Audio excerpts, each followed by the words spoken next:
কম তেল দিয়ে সুস্বাদু কাতলা মাছের কালিয়া। এভাবে একদিন কাতলা মাছের কালিয়া রান্না করে দেখুন, আপনার রান্নার প্রশংসা তো করবে, তার সাথে সবাই আঙুল চেটে পুটে খাবে। জাস্ট একবার এই রেসিপিটা ট্রাই করে দেখুন। প্রথমেই কড়াইতে সাদা তেল দিয়ে দেব।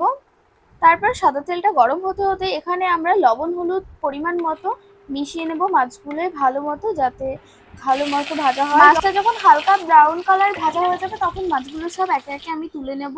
দেখো হালকা ব্রাউন কালারে ভেজে নিয়েছি। তারপর ওই তেলের মধ্যে একটা গোটা শুকনো লঙ্কা আর একটু সামান্য কয়েকটা জিরে দেবো, তার মধ্যে পেঁয়াজ দিয়ে দেবো। ভালো করে পেঁয়াজটা ভালো করে ভাজা হয়ে গেলে তারপর ওর মধ্যে মশলা দিয়ে দেবো। মশলার মধ্যে আদা জিরে লঙ্কা গোলমরিচ কয়েক কোয়া রসুন। আমি কিন্তু এখানে পরিমাণ মতো নিয়ে নিয়েছি, আপনারাও কিন্তু পরিমাণ মতো নিয়ে নেবেন। এখানে যখন হালকা তেল ছেড়ে দেবে তখন আমরা বুঝতে পারবো আমাদের কষানো প্রায় কমপ্লিট। তার মধ্যে একটু জল দিয়ে দেবো। এই জলটা হালকা ফুটবে, তারপর আমরা মাছগুলো একের পর এক দিয়ে দেবো।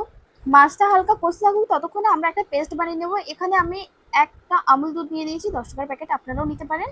তার মধ্যে একটু জল বা আপনারা এই ঝোলটা ইউজ করতে পারেন খাবারটা আরো টেস্টি করার জন্য।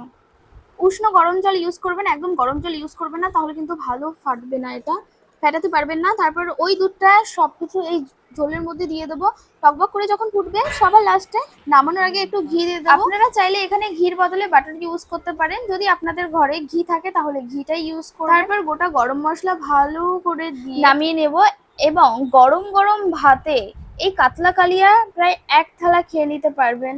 খুব টেস্টি খেতে হয় কাতলা কালিয়া, একবার ইউজ করে দেখুন, একবার খেয়ে দেখুন, সত্যি বিশ্বাস করুন এত সুন্দর খেতে হয় কি বলবো।